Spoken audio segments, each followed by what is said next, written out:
तो चलिए मन सुंदर के इस जबरदस्त महा एपिसोड की कहानी के उलझे हुए धागों को एक एक करके सुलझाते हैं। भाई कहानी में है क्या क्या। एक घर है जो अपनों के बिना बिल्कुल वीरान हो चुका है, एक दादी हैं जो बहुत गहरे जख्मों के साथ लौटी हैं, और एक ऐसी साजिश है जो रचने वालों पर ही उल्टी पड़ जाती है। और कहानी की शुरुआत होती है ना, वो इसी एक एहसास से होती है। एक ऐसा परिवार जो बिल्कुल बिखर सा गया है। क्यों? क्योंकि घर की दो सबसे अहम सदस्य, दो औरतें, गायब हैं। सोचिए, घर की दीवारें सूनी हैं और हर कोने में बस एक अजीब सी खामोशी है। तो आज हम क्या क्या देखने वाले हैं? सबसे पहले बात होगी घर के सूनेपन की, फिर कहानी जाएगी एक खतरनाक साजिश की तरफ, और आखिर में हम पहुंचेंगे उन दबे हुए राजों तक जो अब बस बाहर आने को बेताब हैं। तो सबसे पहले बात करते हैं उस संकट की जिसने इस घर की नींव को हिला के रख दिया है। घर में हर कोई बेचैन है, परेशान है, क्योंकि दो अपने लापता हैं। और मजे की बात यह है कि किसी को कुछ भी नहीं पता कि हुआ क्या है। देखिए, मामला वाकई बहुत सीरियस है। एक तरफ है दादी जो पुलिस कस्टडी से छूटने के बाद घर लौटी ही नहीं, पता नहीं कहां चली गई, और दूसरी तरफ है पलक जिसका अचानक गायब हो जाना किसी के पल्ले ही नहीं पड़ रहा है। मतलब जो घर कभी चहल पहल से भरा रहता था वो अब एकदम खाली और शांत पड़ा है। लेकिन तभी कहानी में आता है एक बड़ा मोड़। परिवार की मुखिया दादी आखिरकार मिल जाती हैं, पर उनकी वापसी से एक पहेली तो सुलझती है, लेकिन वो अपने साथ कई कड़वे सवाल और एक बिल्कुल नया दर्द लेकर आती हैं। जरा सोचिए उस माँ की हालत क्या होगी जिसे उसी के परिवार ने बहरूपिया समझकर न सिर्फ घर से बाहर निकाला बल्कि जेल तक भिजवा दिया। और अब जब वो सड़कों पर मिलती हैं तो जाहिर है उनका दिल कड़वाहट से भरा हुआ है। दादी के ये शब्द उनके अंदर के अपमान और दर्द को साफ दिखाते हैं।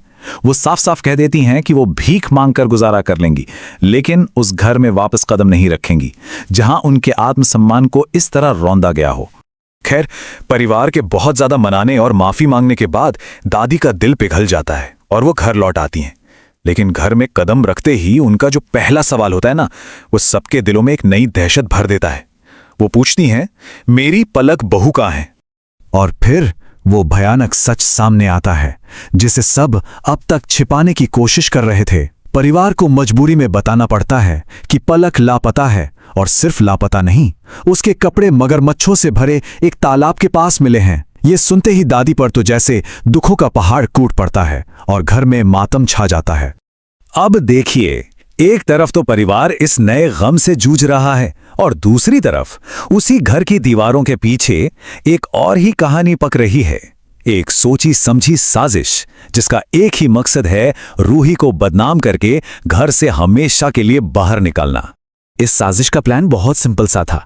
रूही और स्पर्श को किसी बहाने से एक गोडाउन में बुलाओ, उन्हें साथ में अंदर बंद कर दो और फिर ठीक उसी वक्त नाहार को वहां ले आओ, ताकि ऐसा सीन बने कि उसे लगे कि दोनों के बीच कुछ गलत चल रहा है। तो साजिश करने वालों का टारगेट बिल्कुल क्लियर था। रूही और स्पर्श को एक साथ दिखाना, उनकी दोस्ती को एक नाजायज रिश्ते का नाम देना, ताकि नाहर की जिंदगी से रूही हमेशा के लिए चली जाए। लेकिन कहते हैं ना, किस्मत का खेल। एक छोटी सी गलती होती है और गोडाउन में रूही के साथ स्पर्श की जगह नाहर ही बंद हो जाता है। और बस यहीं से ये पूरी साजिश रचने वालों के लिए एक बुरे सपने में बदल जाती है। प्लान बुरी तरह से उल्टा पड़ गया। अब सोचिए, एक बंद कमरे में कैद हैं दो ऐसे लोग जो कभी एक दूसरे की पूरी दुनिया हुआ करते थे। अब उनके पास अपने अधूरे अतीत और उन दबे हुए जख्मों का सामना करने के अलावा और कोई रास्ता बचा ही नहीं है। नाहर के दिल का दर्द उसकी आवाज में साफ झलकता है। वो रूही से कहता है कि उसने हमेशा हमेशा उसके लौटने का इंतजार किया, पर वो लौटी भी तो तब जब वो किसी और के साथ अपनी जिंदगी बसाने का फैसला कर चुकी थी। पर रूही का भी अपना सच है। वो पलटकर सवाल करती है कि वो आखिर किसके लिए रुकती। जब उसे बेसहारा छोड़ दिया गया था, जब उसके साथ कोई नहीं था, तो उसके पास आगे बढ़ने के सिवा और कोई चारा था भी क्या? और जब ये दर्द भरी बातचीत अंदर चल रही है, तब दरवाजे के बाहर एक अलग ही तमाशा हो रहा है। जिन्होंने साजिश रची थी वो बुरी तरह घबराए हुए हैं। शीतल गुस्से और जलन में पागल हो रही है कि नाहर अपनी एक्स वाइफ के साथ बंद है, और बाकी परिवार में कानाफूसी और अटकलों का बाजार गर्म है कि आखिर अंदर चल क्या रहा है। तो इस एक घटना ने, मतलब इस गोडाउन वाले कांड ने, पूरे परिवार को राज और झूठ के एक ऐसे दलदल में धकेल दिया है जहां हर कोई किसी ना किसी आधी अधूरी सच्चाई के साथ जी रहा है। जरा इस उलझन को समझिए। नाहर और रूही को ये नहीं पता कि ये एक जाल था। साजिश करने वालों को यह अंदाजा ही नहीं कि बंद कमरे में पुराने जख्म कुरेदे जा रहे हैं।